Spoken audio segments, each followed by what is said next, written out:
It gives me a great pleasure to introduce a close friend of mine. As you know, I've been to Brazil, at least one or two times. And this kind gentleman has treated me in a wonderful manner and was able to get me around Brazil. You know, Brazil is very unique in the world because as far as this field is concerned, it's probably the only place I've ever been where you can look in a tourist guide and see where to go see UFOs. So he's my dear friend, A.J. Gevaerd, has some really astounding information for you. Brazil, I believe, and this is my opinion, you can take this to the bank as far as I'm concerned. I think it's the leading country in the world for disclosure of knowledge on this subject. And really take what A.J. has to heart, because there's many, many, many years of work that has gone into this. Now, when A.J. is done, I just happen to have a small computer disk, which is a historical document. And don't make the mistake of leaving this conference without getting one of these disks from either A.J. or myself. It's all the documents, thousands of documents that have been released from the Brazilian government. So this is a fantastic document. You've got to have this. You've got to put it in your record album to keep it for posterity. So please see me. We'll make maybe one more remark about this. There's only a limited number of them. He couldn't carry what he needed, from Brazil to here. So be the first to get one of these. And without further ado, I don't want to take any more of his time because he has a lot to tell you. Please put your hands together for A.J. Gevaerd from Brazil.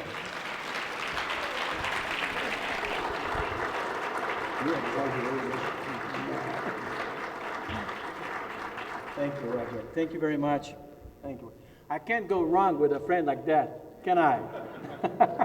That's my good friend, Roger Lear. We've been together in so many occasions, not only speaking in UFO engagements, but also researching cases in Brazil.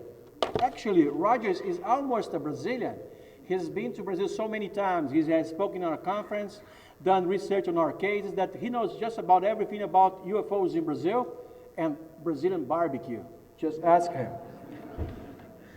Well, folks, it's a great pleasure, really a great pleasure, an honor to be here again, to address to you, to bring to you what I have in Brazil, what me and my colleagues, lots of them, have reached in the latest years and months, because things are going so fast that every month we have some new stuff coming on about UFOs in my country.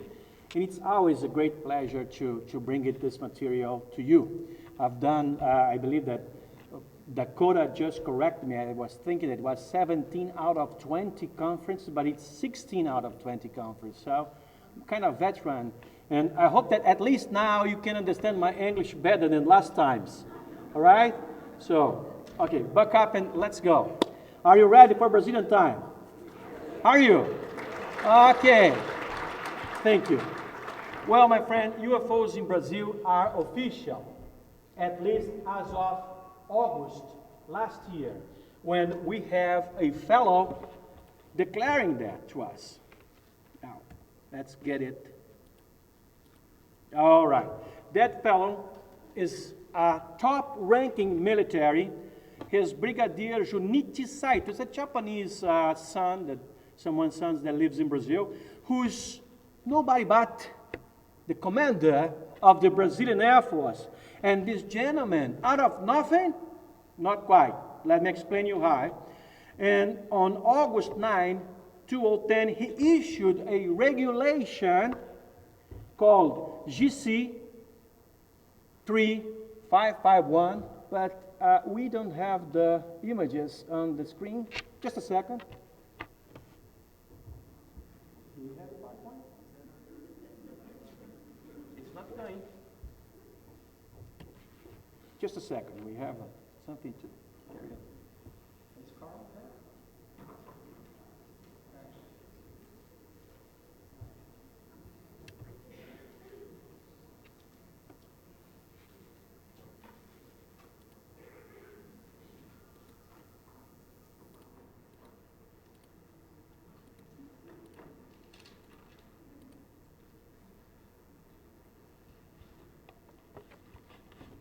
So are you enjoying Phoenix?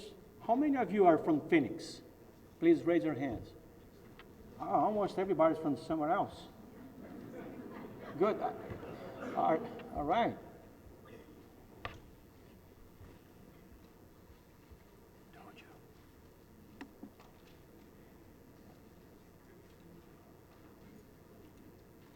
Computer connector. Control panel.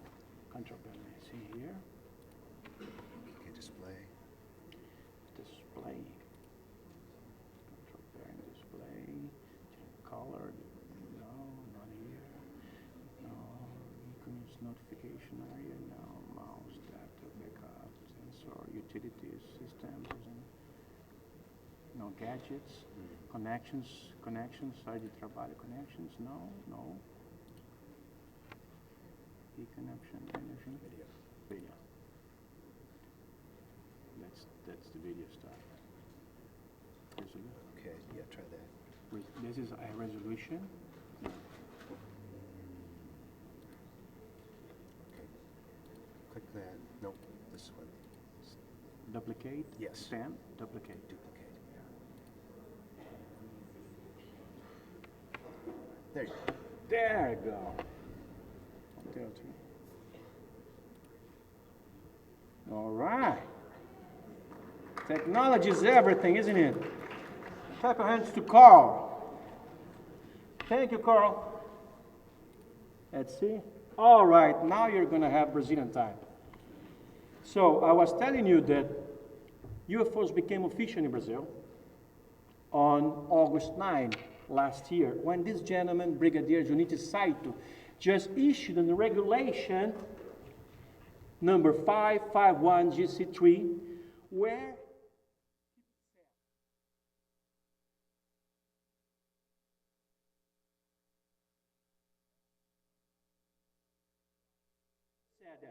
as of this date, August 9, all reports of few sightings sent to the Brazilian Air Force bases and filed at the Brazilian Airspace Defense Command, where they should be filed, and Brasilia, the federal capital, should be sent to the National Archives, where they can be known to any person.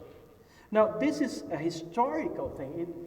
It seems like it's just nothing, but it's very important that if there are reports that are being filed at the Brazilian Air Force Defense Command, reports of UFO sightings, is that because there are UFO sightings. And how many of them? We have been pursuing this information for quite some time.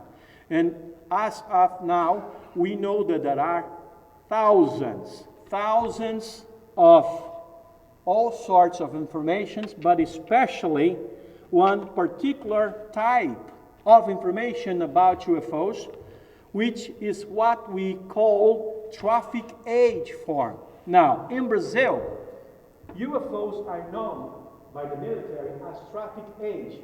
When the military want to report a UFO sighting, they won't say the word UFO, they will say traffic age, as hotel in the aviation nomenclature, aviation language, as Alpha, Bravo, Charlie, Delta, Hotel, and so on. And for 30, maybe 40 years, anybody connected to the air traffic control in Brazil, as well as pilots, both civilian and military, if they have to happen a sighting of something in the sky, they are supposed, it's a law, they are supposed to get one of these forms and to fill it up and to return to the aeronautics authorities in Brazil. And we had the information from this gentleman who used to be nothing less than the commander of the Brazilian Airspace Defense Control, that there are thousands of these reports filed at those installations of the Brazilian Air Force. Some of them refer to cases in which UFOs have been detected by radar. Now, as of the year of 2000, this gentleman, when he was the commander of the Brazilian Air Force Defense Command, he ordered that all the forms that were filled before that date were digitalized and inserted in a huge data bank. And of course, after that date, all the data has also been digitalized. So we figure out, as UFO researchers, civilian UFO researchers, how can we get our hands into that material? And what would come from that archive, that big data bank? And then we initiated a campaign, a movement in Brazil to make the government more sensible about it, to make the government come clear about it and release the information it was withholding. Now, of course, that when we started this, we realized that we just couldn't come to the government and say, hey, you guys, would you mind releasing all your files to us? We want to know everything that you know. It wouldn't work. So we had to come up with a strategy. And the strategy was very simple, actually. And right now is being used as an example by other countries in South America. The first thing we did is that no particular group will have the monopoly of this information. So we built up the Brazilian Committee of UFO Researchers, which is basically formed by members of several UFO institutions, UFO groups, and also individuals that are independent. We got together this strategy and we put the campaign UFOs Freedom of Information out. Now, the campaign had two phases, two initial phases. The first phase was the Brazilian Ufo Manifest that was released in 2004. It was to present to the authorities the real facts about UFOs. And in this petition, we got 70,000 signatures from the public, who, together with the UFO researchers from the Brazilian committee, we got this petition done and delivered to the government. So the government realized we are business. We're talking serious about our intentions of having this material declassified. Now, the phase one was okay, but very few information came out from the government system when we did that. So we went to the phase two in 2007, and it was a little more energetic. It was the release of the Brazilian UFO dossier, applying the enforcement of a federal law that guarantees that every one of us, Brazilians, are entitled to see papers that the government consider unreachable to the civil society. So if we prove that we have anything to do with those papers, that they are interesting to us, those documents have, by the force of law, to be released to any Brazilian. This, of course, is in theory. Practically, it's different. So we have to enforce the law. We have to do a few legal steps to make it happen. But when we did so, the government started releasing the files. Lots of pages. And finally, as the phase two reached some success, and we got some pages, lots of pages, some 1,000 pages together, released to us, the civilian UFO researchers, we are yet willing to have more. We are aware that what is going on right now is only a partial disclosure. We consider a gesture of very good will from the government to release the first 1,000 pages, but yet we know there is much more, and we are prepared in this year to initiate the Brazilian Ufo Initiative, which is the phase 3. It is the usage of all legal means necessary through the court system of Brazil to make sure that all documents are really declassified and are really presented to the public, because we consider they are the interest of all of us and should be released.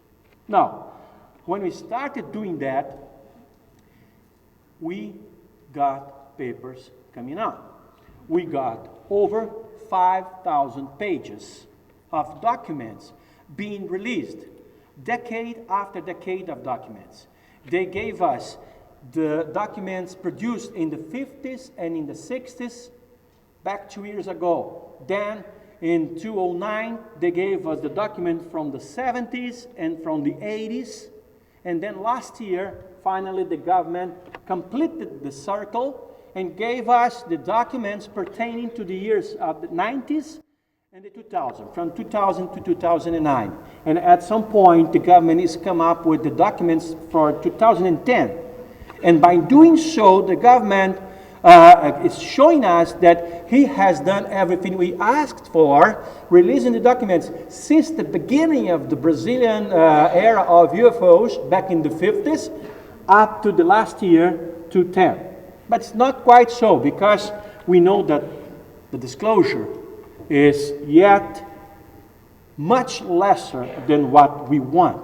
And means what has been given to us, what have been given to the Brazilian society, is much less than all of us expect, and we're going for more. Now, I have assembled some cases together in a timeline so you can evaluate better what is the intimacy or the involvement the Brazilians have with the UFO phenomenon. Because most of the audiences where I have spoken to all over the world, they are very much familiar with what is going on in the United States or their own countries. Very few audiences know what is going on in other countries such as Brazil. And lots of people don't realize that the history of UFOs in Brazil is as intense as it was in the United States in the first years. Like the first visits that we had in Brazil, documented visits, because we of course had much more before that were documented, happened in July 23, 1947 with the Joseph Higgins case. Now, why is that important? That is important because you know that the modern era of the flying saucer started with the Kenneth Arnold sighting here in the United States, in Washington State, back in June 24, 1947. Isn't that so? That is considered to be the landmark, if you follow it. That's when the modern era of flying saucers started. And less than 1 month after that, very south of the border, in Brazil, in the state of Paraná, we had a man with a lot of his workers in the field having a close encounter with aliens. This guy saw, along with his workers, this UFO coming from the sky and landing. 3 guys came out of the UFO, and one of them started talking to him and invited him for a travel, for a trip in a ship. And this guy, Joseph Higgins, he was afraid. What the hell? Where are they going to take me? So he was smart. Look at that. Brazilians are smart. He took his wallet from his pocket, showed the extraterrestrial a photo of his wife, and gesturing said, "Can I bring her along?" And the aliens released him for a while, so thinking that she was going somewhere to pick the wife and bring back. But he used that an escape from that situation. And while he was a little bit far away from the guys, he saw something that amazed him.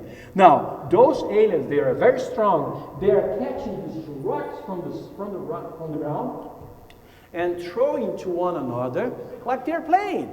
And he was absolutely astounded with that.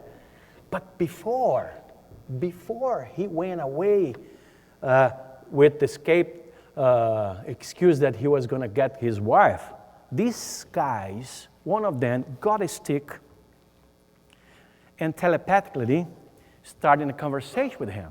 Now, that guy drew 7 circles, concentric circles on the ground, pointed to the center of them and pointed to the sun, and telepathically said, "Alamo." That's a word you're used to here in the United States, aren't you? And then he pointed to the 7th circle and said the word "orc." Now, if that's a representation of the solar system, this could have been the first interstellar map indicating their possible origin, the possible origin of that particular species that contacted that man in Brazil back in 1947. Now, This is just to give you an idea of how things started very hot in my country and all South America, as well as all over the world. But the things in the late 40s got so intense, as well as in the early 50s, that back in 1954, something big happened in my country, that several Air Force bases all over the country, but especially in the south of Brazil, in São Paulo, Curitiba, Florianópolis, and Porto Alegre, in the deep south of Brazil, they were just jammed with reports of UFO overflying the bases, and including there were jets scrambling to pursue the objects, especially around the Canoas Air Force Base, which is nearby the big city of Porto Alegre. That caused the military to wake up to the situation quite immediately, and a top-ranking military, the Brigadier Gervásio Duncan, who later on, who was the Brazilian Air Force Chief of State, convened a press conference back in 1954.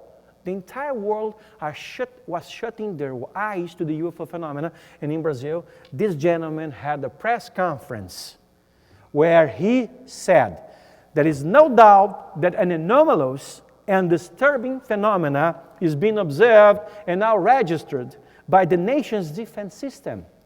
The Brazilian military are aware of this and will keep investigating and informing the population. Now, this happened on October 16th, 1954.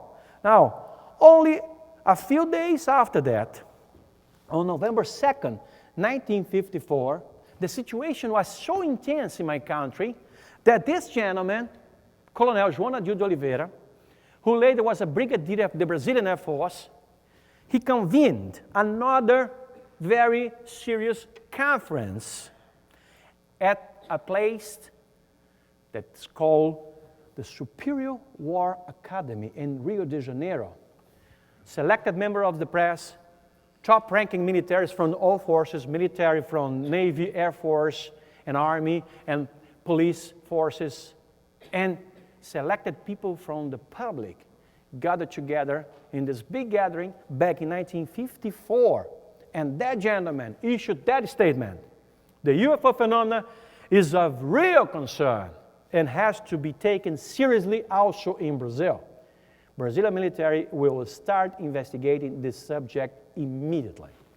Now, see, and the history of ufology, I don't know how many of you are acquainted with that, but it is recognized that the first country to ever admit officially how serious the UFO phenomena is was France, back in 1976. But actually, it was Brazil, 22 years earlier, in 1954, in a press conference held in Rio de Janeiro at the Superior War Academy. This is very serious. It all started a growing conscience in the nation that something very huge and very important was going on and needed immediate attention and investigation by not only military but also civilian society, civilian UFO researchers, if you will. Now, this is something also that differs Brazil from several other countries, that in all history of Brazilian involvement with UFO, the official involvement with UFOs, we have military kind of hand-to-hand, working together with civilians. And this is great. This caused us to make more strong, or to make us more confident to initiate our new campaign back in 2004, which was continued in 2007, and now having a new step in 2011. Now, going on with the story of UFOs in Brazil, we reach to another case that is very important in our whole trajectory of understanding this fantastic phenomena that defy our knowledge and our awareness.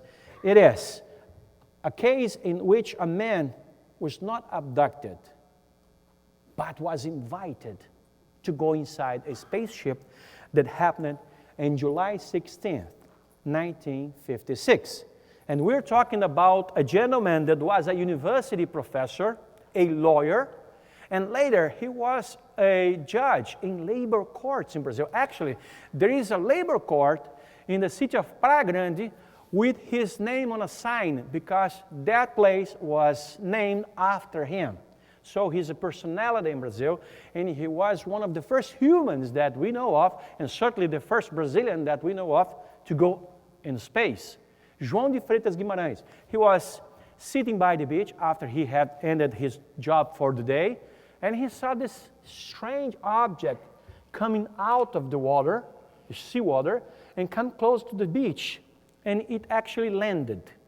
And a few guys came out, human-like guys, came out of the spaceship and came close to him. And João de Freitas Guimarães was looking at that and thinking, oh boy, what the hell is that? Perhaps they are Americans or Russians or whatever. So he asked the guy, where are you from? Do you need any help in English? And as he was multilingual, as my good friend Roger Lear just taught me this word today, multilingual. Thank you, Roger. I was about to say a word here that I don't think that exists in your vocabulary, but multilingual, yes, there is.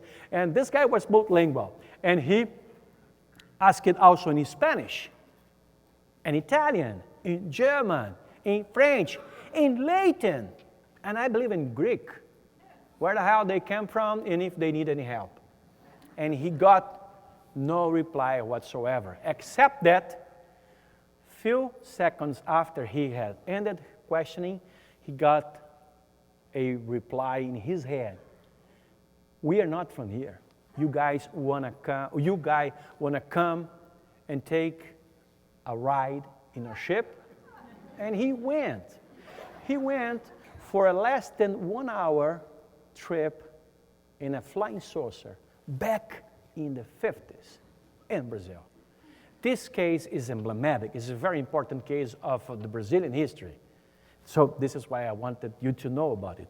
This is the João de Freitas Guimarães case, very important one. Now, of course, another very important case that we have in Brazil, and this I'm pretty sure that you are acquainted with, is the first interspecies sexual relation that we have in the whole history of ufology, not only in Brazil, but the entire world. A case that was labeled by the great English pioneer Gordon Creighton as the most amazing case of all, the Vilas Boas case. This gentleman, back in October 14th, 1957, he was with his tractor doing some field work when he saw a spaceship and he was taken on board,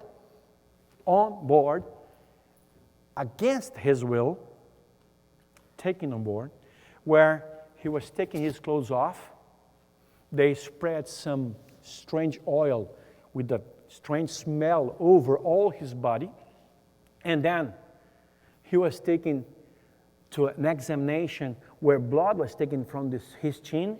And all of a sudden, we don't know what kind of examination was that, but it looks like he passed because he was put in a place with an exotic red-haired woman, short lady. Not too beautiful, but exotic. He felt attracted, and he realized that was an experiment, and he was supposed to do what came after that, and they have the first interspecies sex relation. Of course, not sex, but it's breeding, genetic experiment of some sort. And after that, the lady put her hand on her belly and then pointed to above like this and telepathically said something to the sense that maybe the seed will come true. This happened in late 50s in Brazil, and is also another good case of our history.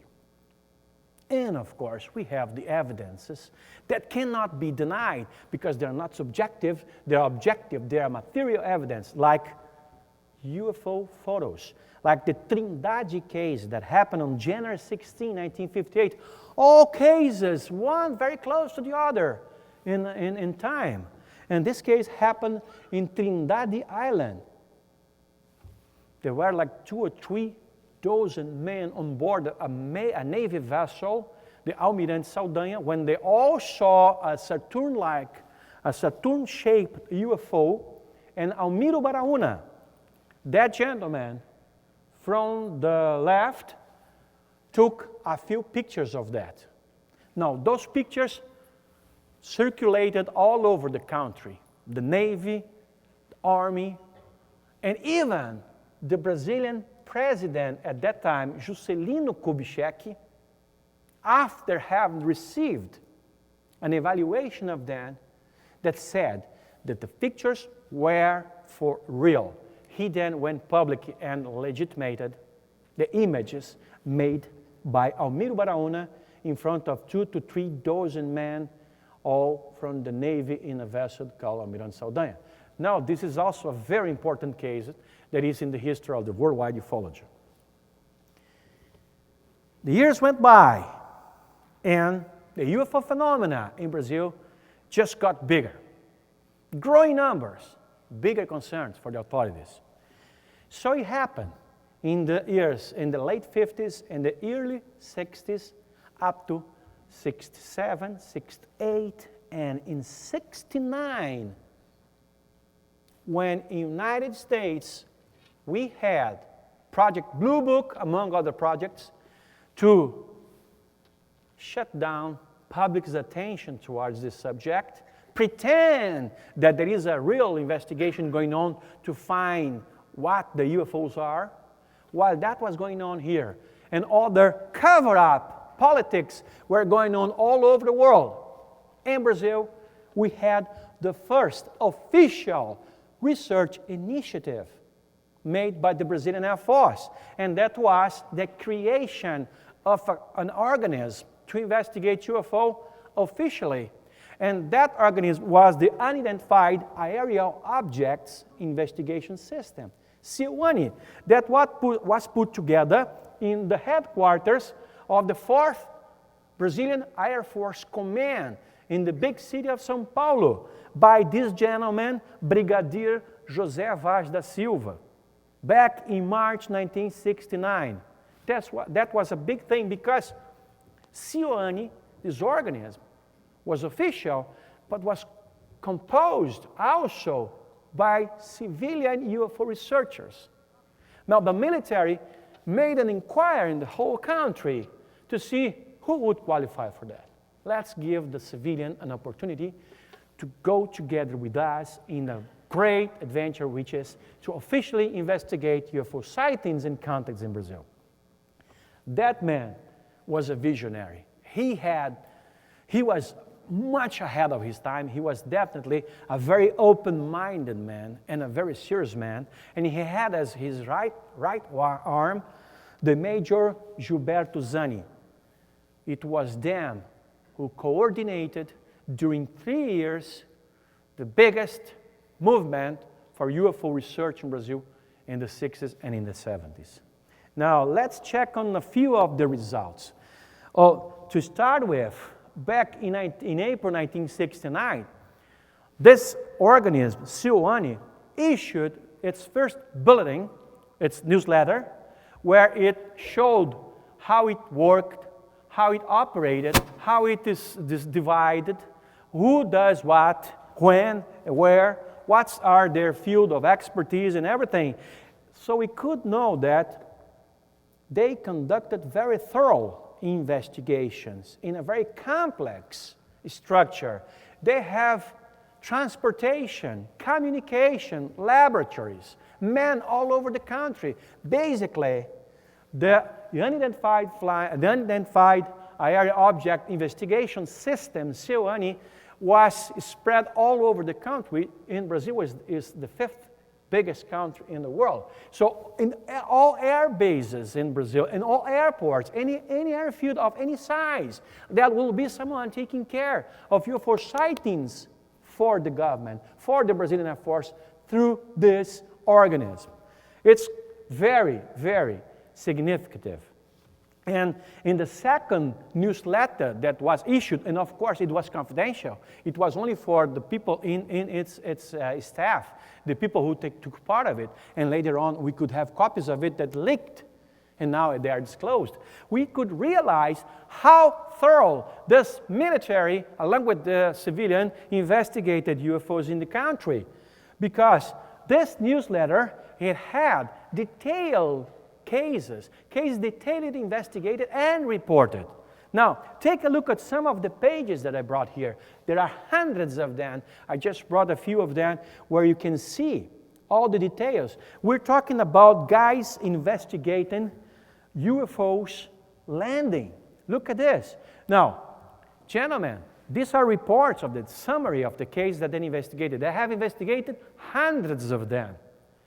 Now, if it is us, UFO researchers, who go to the field and talk to the witness and elaborate the report, that's all right. But can you imagine drawings of UFOs made like this by military in uniforms? It's like that. Someone had a sighting in the middle of nowhere in Brazil and calls the Brazilian Air Force, hey, I saw something, you have to come here and see what the hell is that?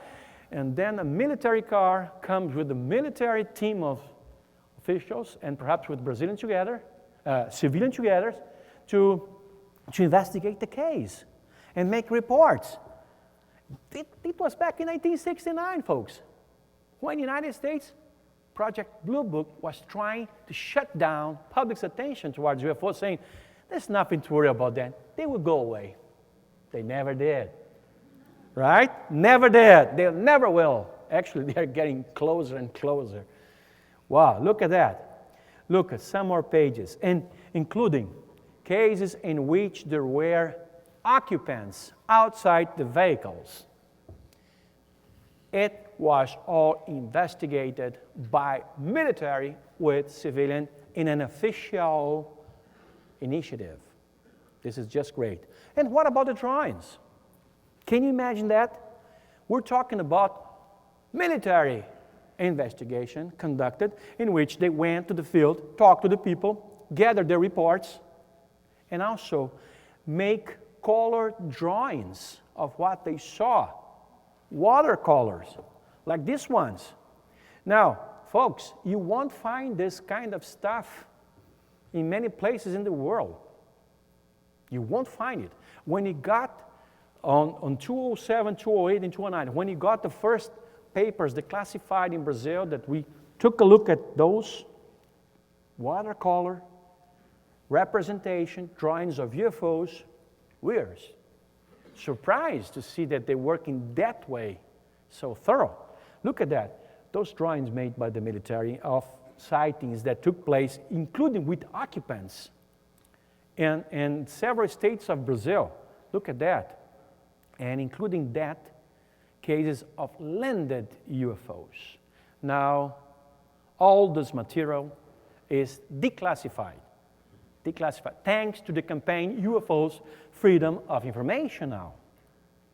Now, if we go a little further in time, following our timeline, we go past the 60s, we enter the 70s, and we reach July 1975. Of course, I'm putting all this together in the shortest time that I can to present to you here. We don't have, as I would like to, several hours to explain many other cases as thorough as possible. So let's go straight to July 1975, when we detected a great incidence of UFOs in Brazil, especially in the area of the Amazon, where the UFOs became dangerous. Now, UFOs in the Amazon is something that you have heard a lot or read a lot because they are all over. What most people don't know is that for some reason, after July 1975 and during the last months of 75 and 76 and 77, for some reason, the objects that were seen in particular areas of the Amazon, especially Colares Island, would attack people. We don't know why yet. We have several theories to explain that. But the thing is, our authorities are well aware of what's going on, that people have been attacked, and started to formulate some commissions to study what was going on, and several opinions raised in top military circles as to what was going on in that particular area of Brazil. Some people thought that maybe because of the nature of the attacks, people would be attacked by balls of light that would come from the air, from the sky, sometimes come close to the treetops or close to the rivers, and would attack people with beams of light. And people would got those beams of light, they would be burned, and the burns would look like, even if they just happened like a couple of hours ago, they would look like they were made 3 days ago because of the status, the situation of the scar. About 2/3 to 70% of the victims were women, the rest were men, and were attacked with this beam of light from this portion of their thorax up, and it was something so strong that some people to whom I've talked to, I've been going to the Amazon for quite some time and talked to the victims. I became specialized in this kind of situation, the UFOs in the Amazon. Some people that I talked to, they told me that it's like their energy was taken away. Some of them told me, I never got the same energy back. I get tired of doing just about nothing. I just don't have any energy to do anything. This is what the victims in the Amazon would tell you if you ask them what happened. But more than that, we know that the victims have some of their blood extracted through that ball of light in the 70s, especially after July 1955, but the situation got really worse about July 1977. People like this would be attacked, would be burned for no reason that they could recollect. Why? Why the suffering? A few hundred people were attacked, perhaps thousands of people, and we know of at least 4 deaths. Now, aware of that, Brazilian Air Force thought, we have to do something. And actually, something was done. These are the kind of objects that would be seen. When it was too bright, you just couldn't see an object beyond the light because of this brightness. So in that situation to the right. But when the light was not so intense, people would report something like that, like a can with a window, generally 2 human-like creatures behind the window, and the beam of light coming from the bottom of this object to the victims. Aware of that, and very concerned with what was going on, the Brazilian Air Force initiated the second official research initiative in Brazil that we are aware of, and it was called Operation Saucer. Now, Operation Saucer is a whole and very significant chapter of the Brazilian ufology because it's something very intense, it's something very huge, and something very powerful. At any station, when you evaluate the information that we got from leakages along the last decades, and now from the papers that have been released by the government. And they are not all the papers that there are in their files. Just part of them have been released. Now, Operation Saucer was put together by that gentleman, Brigadier Protásio de Oliveira, who was also a man a lot ahead of his time, a man who had a very open mind towards this subject. And he was the commander of the first Brazilian Air Force Command right in the middle of the Amazon, in the city of Belém.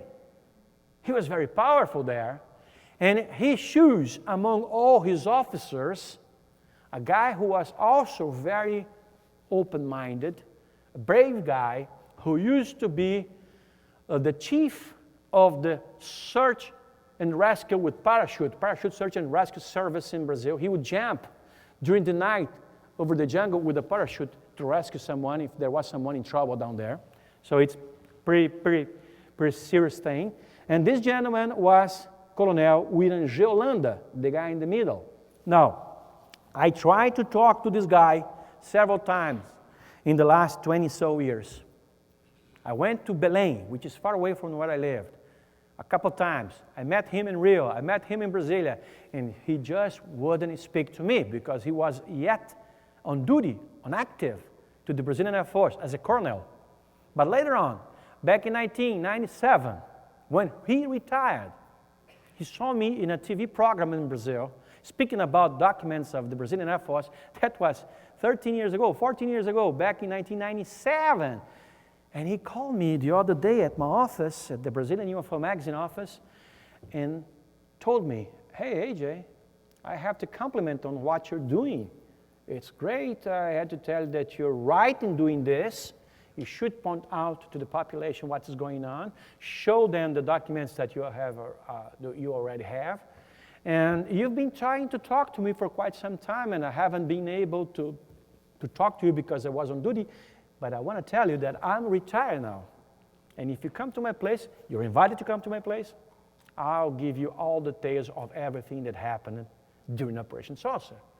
And that's what I did. I went to Rio, where he was living, in his retirement. I spent 2 full days with him, hearing what he had to say.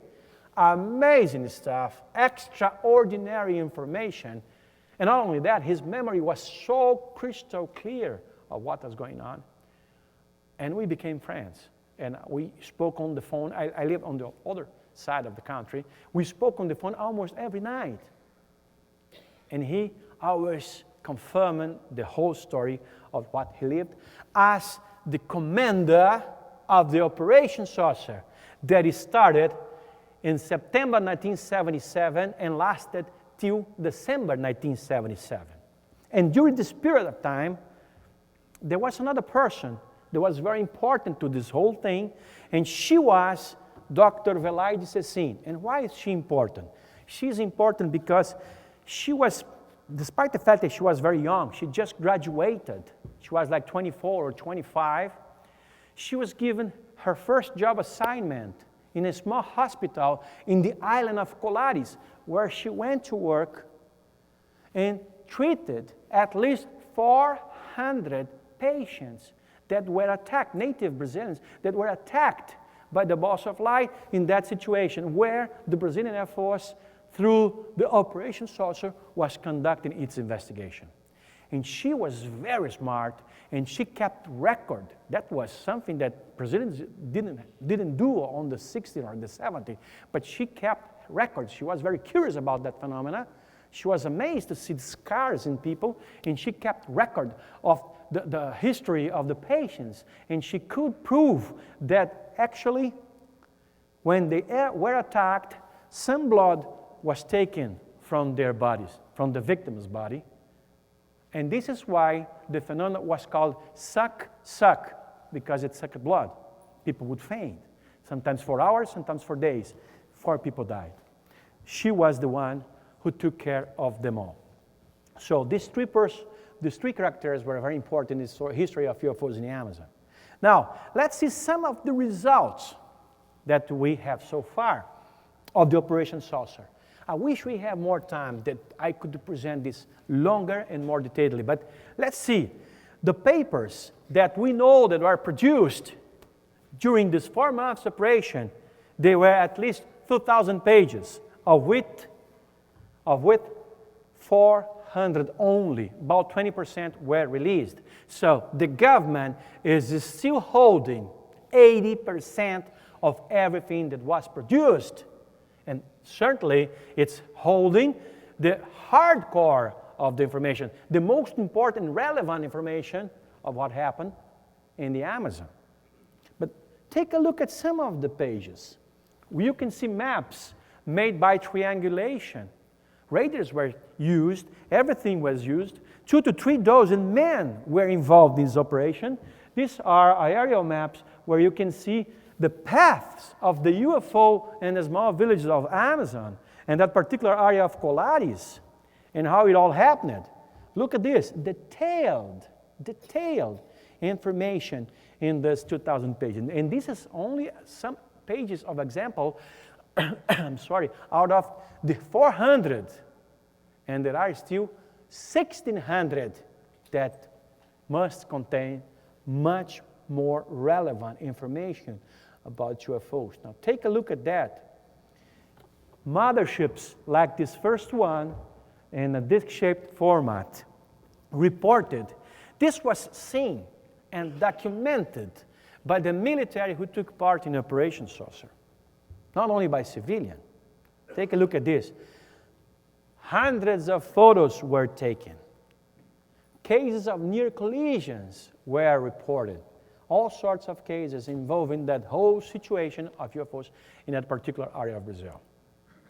Now, take a look at some actual photos of the UFOs taken by those military. Here, you have a few of them. We know, because it was informed to me in the interview that I did with Colonel Landa, the commander of the Operation Saucer, that over 500 pictures of UFOs, including at very close range, were taken in the Amazon. However, during the disclosure process in Brazil, only less than 200 were already released. This is why we're going to phase 3, as I told you before. Take a look at some of them. This one is supposed to be, this one on the left is supposed to be a mothership, as described by Holanda. Disc-shaped objects, very big, immense objects over the Amazon rivers in Brazil, with the knowledge of the military, and more than the knowledge, the direct involvement from anything between 2 and 3 dozen men from the Brazilian Air Force in an official mission to investigate UFOs in that particular area. Now we know, since Holanda told us, and also because of the papers that were declassified, that also 16 hours of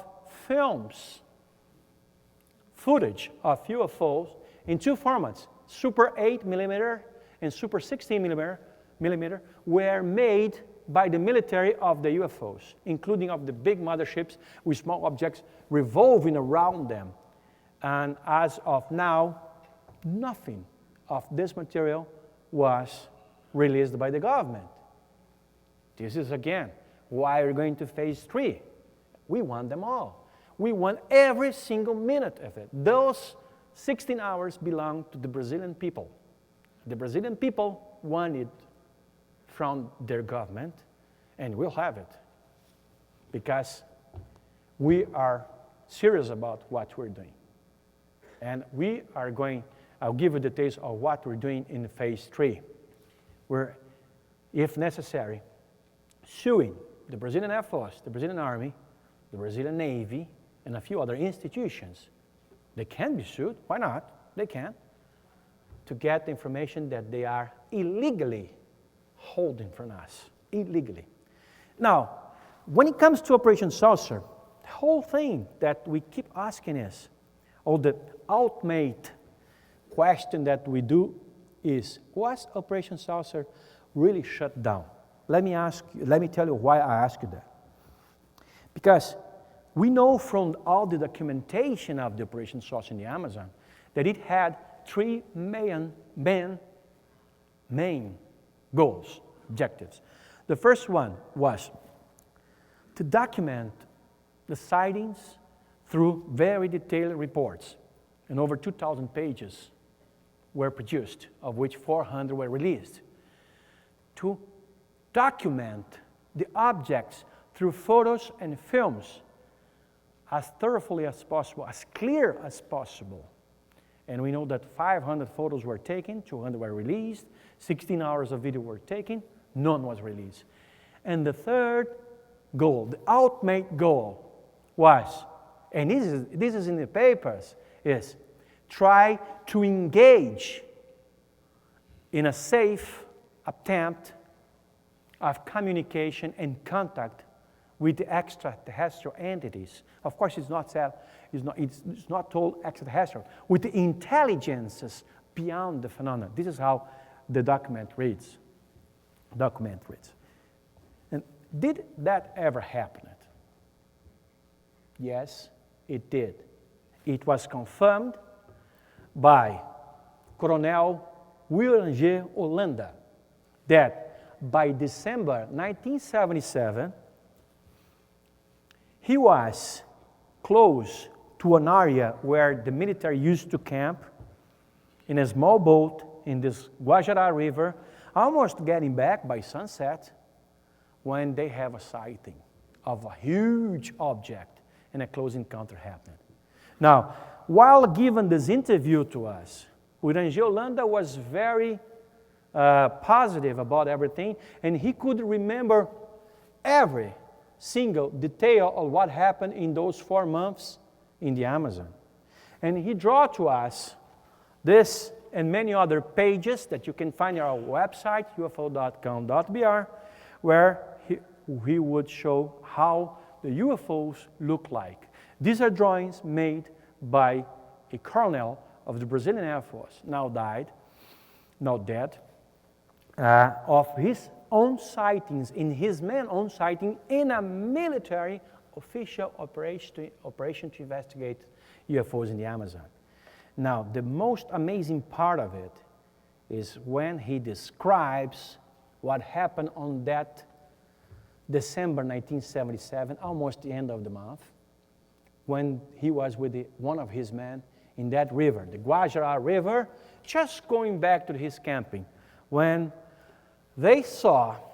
both guys saw a huge cylinder-like object, 300 feet high, almost landing on the other side of the river, and from the upper portion of it, a door was open, and a creature just like that, using a uniform, a white uniform, and a casket, a helmet, came floating, 300 feet, folks, and floating and floating and floating and floating and staying just in front of them.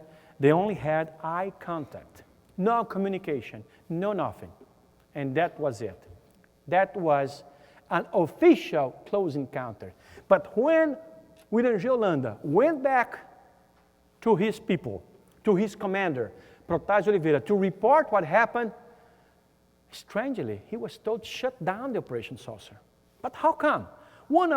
Actually, the ultimate goal of the Operation Saucer was to establish contact with intelligence beyond the phenomena. How come that when it happens, they shut down Operation Saucer? That just can't be. And I had that in my mind forever.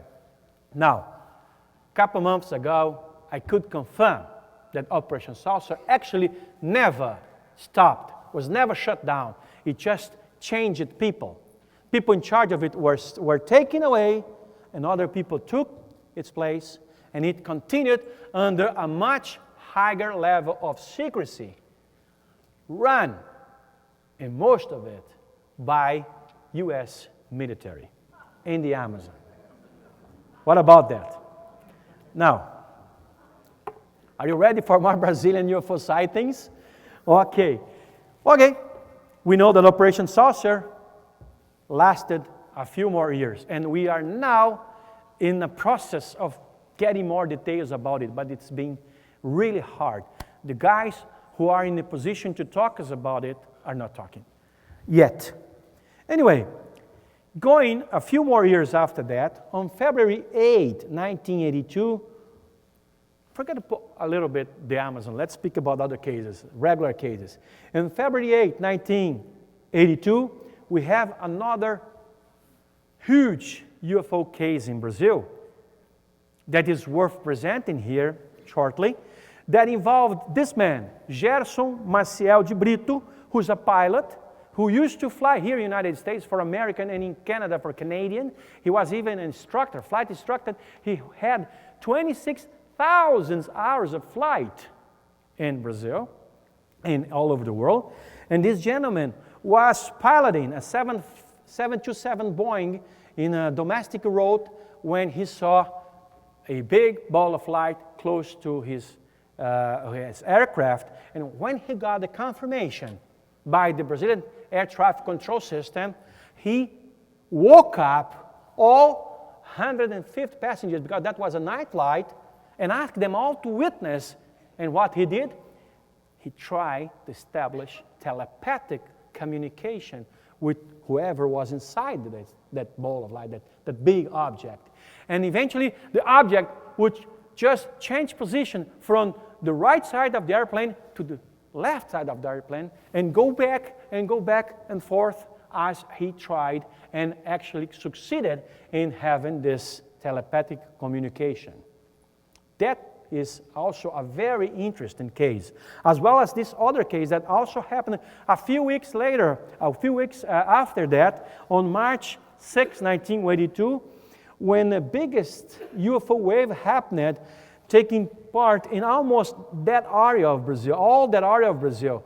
At the beginning, we thought that were like a couple of cities, 6 maybe, but as we started investigating this case, we found out that an object just like that one could be seen simultaneously, and that particular day, actually a night, 8:30, on March 6, 1982, over 300 cities.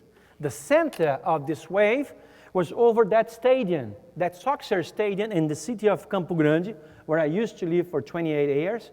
And there was going on a soccer match for the national championship, the finals. 23,000 people were in that stadium. Them all, including the soccer players who stopped playing, all look at the sky, and that big thing was just on top of them. It happened so also in over 300 cities. I presented this once when I was 19 to the late Dr. Joseph Allen Hynek. He was completely amazed to see how could this fleet of UFOs, of course wasn't only one, could overflown 300 cities. And perhaps more, and not only in Brazil, but also in Argentina, Paraguay, Bolivia, Uruguay, other countries of Brazil. Very, very huge case. And speaking of huge cases, we have another one that we could now have more details about it, because the details were being kept secret for almost 30 years in papers that were produced by the Brazilian Air Force. Now, we're talking about several pursuits that took place in March and April, but the center of it was on March 23, 1982, very near the federal capital in Brazil, Brasilia. Now, in this Air Force base called Anápolis, we had many sightings, and jets were scrambled to pursue the objects over or close to the federal capital, Brasilia. We always had information about it, but we didn't have the confirmation in papers. And all of a sudden, in the release papers, through this disclosure process, we could get dozens of pages, including with radar drawings describing where the UFOs would move, at what speed, and how, and this and that, and all the details. This has also been declassified. And of course, a few years after that, we had one of the biggest moments in the Brazilian UFO history, is what we call the Brazilian official UFO night. It became official because at that particular night, on May 19th, 1986, 21 objects, spherical objects, with about 300 feet in diameter, very huge, and we're talking about 21 objects, just jammed airports in São Paulo, Rio, Belo Horizonte, Brasília, São José dos Campos, and other cities of the southeast region of Brazil. It became official because 7 jets, Mirage, the French Mirage, and the North American F-105 jets were scrambled to pursue the objects for solid 3 hours. And suddenly, some of the airplanes, some of the jets that were pursuing objects became pursued by them. It became like a mice and cat play for solid 3 long hours on the biggest cities in South America. Now, I interviewed both gentlemen. The ones are Brigadier Octavio Moreira Lima from the Brazilian Air Force and Brigadier Sócrates Monteiro, who used to be the Minister of Air Force in Brazil. And he not only, just 18 months ago when I interviewed him, not only confirmed the whole thing, as he gave us much more details than we had before. And guess what? He could reveal that even shots were fired at the 21 objects that were seen. Not only that, but also while he was a commander of a few Air Force bases in Brazil, he was given reports of several other situations in which UFOs have been shot at. And when he knew that, and he told, what the hell? We couldn't know what their reaction would be. So I ordered my man to stop fire and never do it again. And if I catch someone shooting at a UFO, that guy's gonna see me. How serious he was about this subject. He gave us this report. Now, this is another thing very interesting about the process in Brazil, the disclosure process in Brazil. We could approach several military and get their sympathy, get there together, get engaged in this process. Right now, we have like 6 or 7 military, top-ranking military, some of them were ministers, other commanders of the Brazilian Air Force, who are with us in this process. And every now and then, just yesterday, I got an email from another general from the Brazilian Air Force, retired one, willing to talk. Because there is a growing conscience, not only in Brazil, but in the entire world, that this subject has to be made public at once. Stop. Enough secrecy. It's time to tell people what's going on before it's too late. Now, this gentleman, open-minded guy, they are doing so. And among the thousands of pages that we got in the disclosure process in Brazil, we got this very interesting report. Now, most of the pages are trash. They don't have much, they are not worth for investigative purposes, but some of papers are very interesting. It's like the government is giving us a test, is seeing if we are smart enough to evaluate what there is in that amount of garbage. If we are smart, if we can take the best advantage of the knowledge in some specific documents that are in those piles of paper, and we are, we bet we are. And see, in this particular paper that we got back in 2009, part of the disclosure from the 70s, when we're giving like 1.8 thousand pages, we got this, the great confirmation of what happened at that particular night, the official night of UFOs in Brazil.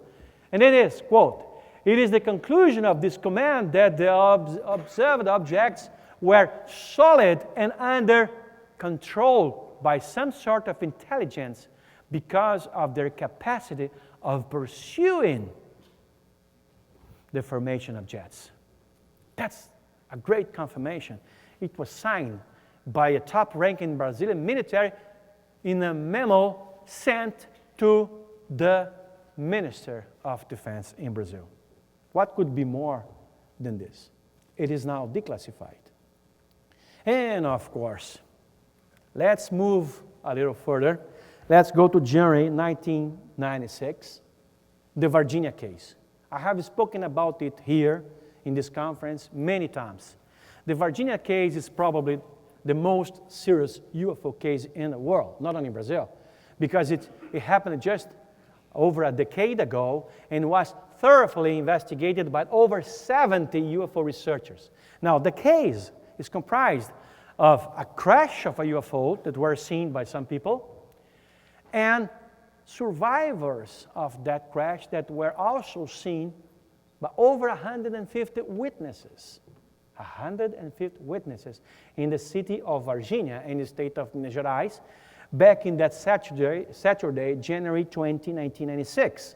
The creatures were human-like, except that they were short, with big heads, and they had some protuberances that started in the forefront and went all the way to the back of the head, like that, and they were naked. They have this brown, dark brown skin, and they were smelling. This is why some UFO researchers in Brazil have the theory that the creatures were nothing but cargo. Anyway, at least 3 to 7 creatures were seen, depending on the reports, and at least 2 creatures were captured by the Brazilian army and the fire department personnel. One man from the military police, unfortunately, died from this capture. He was the guy who undertook the second capture, the second creature captured that night on January 20, 1996. His name was Marco Elixerezi, and he was told to go and look, like many other policemen and all the forces in Brazil, go and look for something unusual, a different creature, and grab it. And when he did it, not you, when he did it, what happened? He wasn't with any kind of protection, no gloves, no nothing. He died just about 3 weeks later of complete shutdown of his immune system. Now, Roger Lear was in Brazil. Roger Lear spoke to the witnesses, and he spoke also with one doctor who had the chance to examine the second captured creature on that night. It's a very interesting case. I believe you have some books about it here in English that you can get a complete knowledge about this case. UFO crash in Brazil. UFO crash in Brazil. Thank you, Roger. Now, we are out of time. But the thing is, the Virginia case is such a strong case. It was one of the bases of our campaign, UFO's Freedom of Information now, but yet the government wouldn't give us any information about it. It is still being kept as one of the biggest secrets of the military, not only about UFOs, but the entire military system in Brazil. The crash of a UFO, its recovery by the army, and the capture of alive creatures in the country. But we kept pressuring the army, and eventually, even though it didn't confirm anything, we could get, surprisingly, a very thick report of the military police inquiry that was released only under severe pressure by the press and the researchers last September about Virginia. This is all already declassified for you to know what happened on that particular day. Now, it all being said, so many cases, so many papers, so many documents, so many military coming forward and telling us this story about UFOs and what the government knows or don't know. The big question is the cover-up over? Well, I think I'm joined by my friends here when I say it's not. The cover-up is still on. It's going down fastly, but it's still on. And don't get eluded. There is some strength in this policy.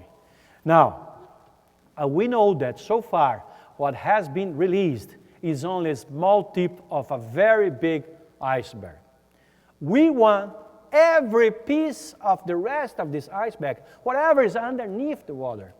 We're doing so as much as we can to get this information released. And this year is going to be crucial through the phase 3 of the campaign UFO Freedom of Information now, when we undertake all legal steps necessary to go to the court system to get the papers declassified. Now, the declassification, the release of documents, disclosure is going on in several countries.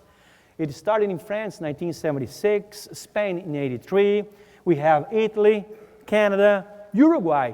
Now, how many of you know that Uruguay, one of the smallest countries in South America, has an official committee for UFO research, which is composed by civilian and military and the Uruguayan Air Force since 1979. They take UFOs very seriously. I was talking to the commander of that organization last November, and I was given by him several very interesting information. Alejandro, that's your... I think that paper means something. What? That means I have another hour. Thank you, Alejandro. Now, Uruguay has it since 1979. So does Chile since 1997. And England has released 7,000 documents. France has just released again 100,000 pages. And we have Peru, we have Norway. Come on, Norway. Norway doesn't have any tradition in UFO cover-up, and yet it has released papers. New Zealand, just last year. The Vatican. The Vatican, yeah. Make no mistakes, folks. It's not the FBI, it's not the Mossad, it's not the KGB, whatever. The organism in the world who most knows about UFOs for a century is the Vatican. Is the Vatican. But now, there's something very strange about it. Argentina, guess what? On December 29, some Argentine officers, top-ranking military, got together and make an announcement to the nation. Argentinians, just next door to Brazil. Not Brazilians, Argentinians. Different kind of people. Nice people too. Great barbecue. Gonna love it. You know what? They said, we are putting together an official committee for UFO research. That's great. But the question is, why doing that on December 29? 2 years before New Year's Eve. Why the rush? Why does this guy know that we don't? That made them to rush to announce the creation of a committee to investigate UFOs in that country. Why the rush? Perhaps something very big is coming on. I don't know. That's my take. But the big question is, when is the United States doing that? This is the big question. I hope that soon. Anyway, folks, to close this, let me tell you that what we've done in Brazil is not for us. It's not for any UFO research group. It's not for any individual. It's not for my magazine, which is, by the way, the longest-lasting UFO magazine in the world. Is getting 28 years old right now in March. It's not for us. It's for the entire society. Whatever we get from the government, either 5,000 or 50,000 or 500,000 pages, is to be sent to the National Archives, where anyone can have contact with it. All right? National Archives. I was just informed that we still have a few more minutes. All right. But you know what? While this is available for all Brazilians right now, and for you if you come to Brazil, either to Brazil or Rio de Janeiro, you guys can also have this in a DVD that we put together that is here. I have only a few copies left of this DVD with PDF files that has all the 5,000 and hundreds of pictures of UFOs in Brazil. This material was obtained by the first time by the entire UFO community of my country, Brazil. That is it. Thank you very much. Thank you for your patience. I really appreciate it.